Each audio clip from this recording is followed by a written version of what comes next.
한국유방암학회의 공식 유튜브 채널 닥터핑크의 유방암 강좌에 오신 것을 환영합니다.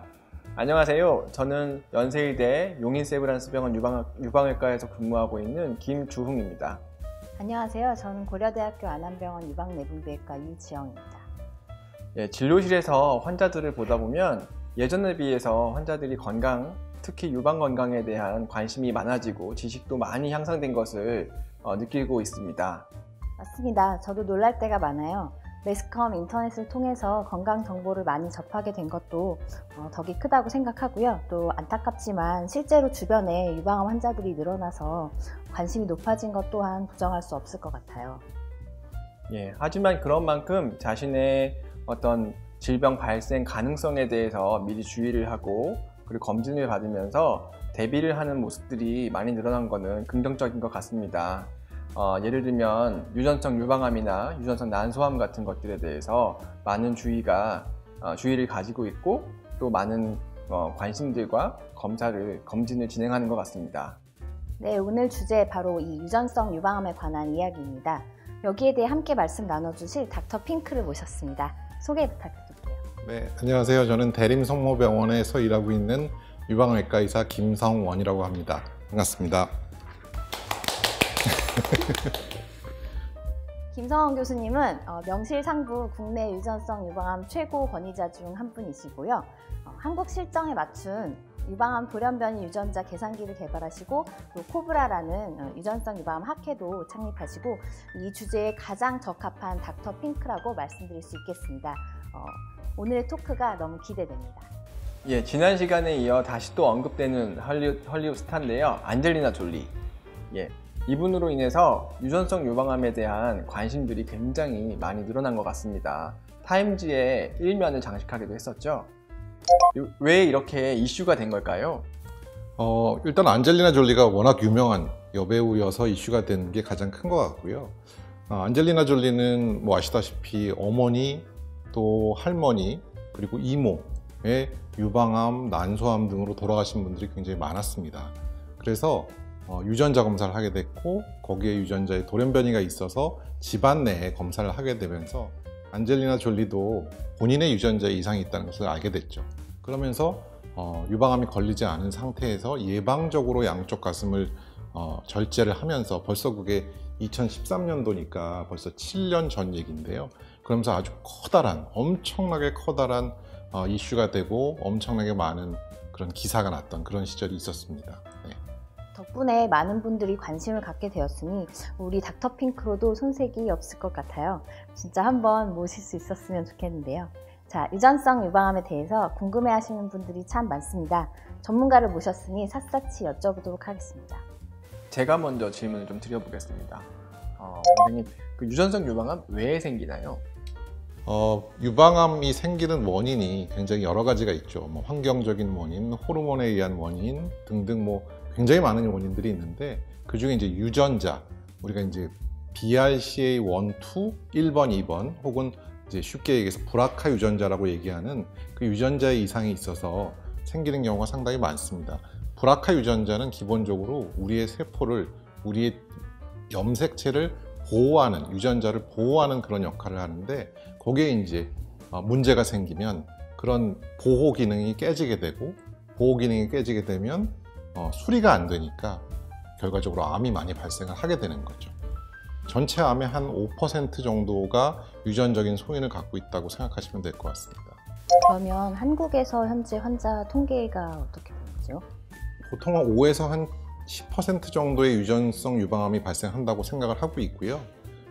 전체 우리가 1년에 한 2만 5천 명 정도의 새로운 유방암 환자가 발생을 하고 있는데 그 중에 한 7% 정도라고 얘기를 한다면 한 1,700명 정도의 유전성 유방암 환자가 발생을 하고 있다고 볼 수 있겠죠. 그래서 절대 적은 숫자가 아닌 유전자의 이상 때문에 생기는 그런 유방암이 절대 적은 숫자가 아니고 또 그런 부분들은 저희가 예방할 수 있는 방법이 있다는 것을 생각해 보면 굉장히 중요한, 우리가 꼭 알아야 될 부분이다 라고 얘기할 수 있을 것 같습니다. 그렇다면 유전성 유방암에 대한 검사는 어떤 분들한테 필요할까요? 굉장히 중요한 질문이신데, 유전자를 이제 널리 알려지면서 뭐 질병이 전혀 없는 여성들이 오셔서 유전자 검사를 하고 싶다 이런 말씀을 많이 하세요. 근데 1차적으로는 유전자에 이상이 있을 가능성이 높은 여성을 대상으로 하는 것이 제일 중요한 부분이고요. 그런 부분들은 결과적으로 내가 유방암이 기본적으로 있고 혹은 난소암이 기본적으로 있고 가족력이 있는 여성들, 그러니까 뭐 동생이나 어머니나 혹은 사촌이나 이런 가족 중에 유방암 환자가 있으신 분들이 1차적으로 대상이 되겠고요. 유방암이나 난소암, 그리고 가족력은 없지만 굉장히 젊은 나이에 40세 이전에 유방암이 걸리시거나 혹은 가끔 양쪽 가슴에 동시에 유방암이 걸리는 경우가 있거든요. 그런 분들은 이제 유전자 검사를 받으셔야 되고요. 질투의 화신이라고 드라마도 있었지만 남성 유방암 환자들도 유전자의 이상 때문에 생기는 경우가 많습니다. 그래서 남성 유방암 환자들도 유전자 검사를 해야 되고요. 최근에 이제 추가된 그런 보험 분야인데 3중 음성 유방암, 우리가 이제 예후가 좀 안 좋은 걸로 알려져 있는 3중 음성 유방암 환자가 60세 이하인 경우에는 이제 보험으로 검사를 받을 수 있게 됐습니다. 그래서 방금 말씀드린 좀 여러 가지가 있지만 그런 환자분들은 이제 유전자 검사의 대상이 된다. 결과적으로 유전자 이상이 있을 위험이 많다라고 이해하시면 될 것 같습니다. 그럼 그런 대상자분들께 그 유전 상담은 어떤 식으로 진행이 되는지요? 소개를. 네. 유전 상담은 기본적으로 굉장히 긴 과정이 필요한데 1차적으로는 말씀드렸던 것처럼 유전자 검사를 해야 되는 분인가, 유전자의 돌연변이 있을 위험이 높으신 분인가를 일단 찾아내는 것이 제일 중요하겠고요. 찾아내는 과정에서 첫째 가계도를 그리게 됩니다. 그래서 가계도를 그린 후에 그분이 유전자 검사의 대상이 된다라고 생각되면 이제 유전 상담이라는 것을 하게 되고요. 보통 그 과정이 한 짧게는 30분, 길게는 1시간 정도의 과정을 거쳐서 동의를 한다면 유전자 검사를 진행을 하게 되겠습니다. 그리고 유전자 검사 결과에 따라서 환자에 대한 상담, 그리고 필요하다면 가족에 대한 상담을 이어가게 되겠습니다. 네, 그렇군요. 그러면 유전자 검사 방법은 어떻게 될까요? 어떤 식으로 진행이 될까요? 유전자 검사는 일단 환자분이 느끼는 것은 굉장히 간단합니다. 일반적인 뭐 빈혈 검사나 혹은 생화학 검사를 하듯이 그냥 피를 조금 뽑으면 되고요. 근데 이제 그 뽑은 피를 가지고 검사실에서는 굉장히 복잡한 과정을 거치게 되죠. 기본적으로 거기서 DNA를 뽑아야 되고, 그 뽑은 DNA에서 우리가 알고 있는, 우리가 이제 정답이라고 알고 있는 그 순서와 알파벳을 비교를 하는 거예요. 그래서 그 알파벳에 차이가 있는 것을 찾아내고, 그 찾아낸 변이가 있는 그 변이가 질병과 연관이 있는지를 비교를 해보는 그런 과정을 거치게 되겠고요. 과거에는 한 석 달 정도 걸리는 검사였는데 지금은 과학이 발전해서 빠르면 2주, 조금 늦어도 4주 이내에 검사 결과를 확인할 수 있는 그런 시대가 이제 되었습니다. 실제로 국내에서 유전자 검사 건수는 어느 정도 되고 있나요? 저희가 2017년까지 마지막 데이터를 지금 갖고 있는데 2017년 데이터는 약 5,700여 명 정도 됩니다. 다시 말해서 유전자 검사를 하시는 분이 이제 점점 늘어나고 있고요. 7년 전에는 500건 정도밖에 되지 않았던 거에 비해서는 한 7년 동안 10배 가까이 증가했다는 것을 알 수가 있겠고, 아마도 2020년 데이터를 아직은 받을 수는 없지만 받게 된다면 아마도 7,000명에서 8,000명 가까이 유전자 검사를 하지 않았을까라고 예상을 하고요.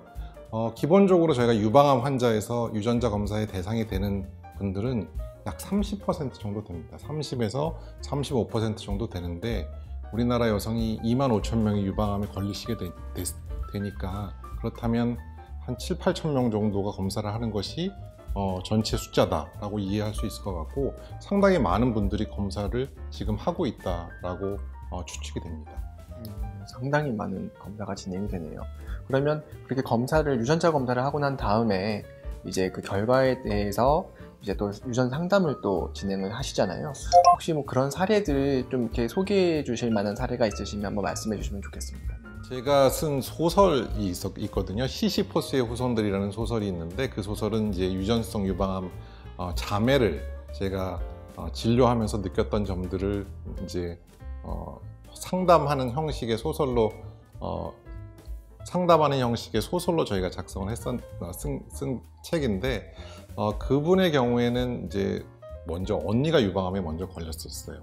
근데 언니를 유전자 검사를 저희가 결과를 보지 못한 상태에서 이제 동생분이 한 3년쯤 뒤에 또 유방암에 걸리시게 된 거죠. 그래서 자매에 대한 검사를 하는 과정에서 유전자의 변이가 있다는 것을 알게 되었고, 그래서 두 분 다 치료를 잘 받아서 굉장히 해피하게 환우의 활동도 굉장히 잘 하고 계셨는데 최근에 이제 재발을 하시게 됐고, 뭐 벌써 한 몇 년 전이죠. 재발을 하시게 됐고 투병을 하다가 이제 돌아가시는 그런 슬픈 일이 있었습니다. 그 과정을 통해서 유전자 검사를 좀 미리 해서 환자분이 유방암에 걸릴 위험을 알았고, 그리고 그걸 좀 조기에 진단을 하거나 혹은 예방할 수 있었다면 조금 더 좋은 결과가 있지 않았을까라는 그런 생각을 하면서 좀 안타까움을 많이 느꼈고, 그러면서 환자분들에게 혹은 일반인들에게 조금 더 유전성 유방암에 대한 그런 정보를 좀 쉽게 전달하고자 책 소설로 한번 적어봤습니다.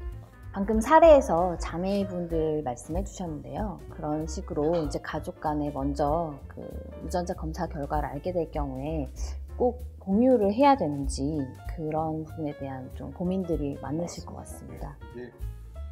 사실 굉장히 민감한 개인정보거든요. 우리 뭐 주민번호, 뭐 여러 가지 생년월일, 그것도 개인정보지만 유전 정보는 굉장히 바꿀 수 없는 개인정보이기 때문에 굉장히 민감한 부분들이 많고, 실제로 저 같으면 돌연변이가 있다면 당연히 저의 형제 자매들에게 알려주고 뭔가 예방적인 액션을 취할 수 있도록 도와줄 것 같지만 실제 그렇지 않은 경우들이 굉장히 많습니다. 반 정도는 가족들에게 알리고 싶지 않다라고 얘기하시는 분들도 있고요. 그 이유는 이제 그런 어떻게 보면 낙인이 찍힌다고 생각을 하시는 경우도 많은데, 그런 이제 고통을 같이 알려주고 싶죠. 차라리 뭐 걸릴 때 걸리더라도 알고 싶지 않다. 그리고 자기 딸에게도 알려주고 싶지 않다라고 얘기하시는 분들도 많이 있습니다. 그래서 그거는 저희가 검사 전에 그리고 또 검사 후에 이제 환자분에게 저희가 동의를 받고 이제 알려드릴지 말지를 알려드리게 되고, 만약에 알려드린다 하더라도 저희가 알려드릴 수는 없는 것이고 이제 환자분이 직접 가족들에게 알려주시고, 알려주신 분들은 저희한테 오셔서 이제 유전 상담을 또 받게 되는 것이죠.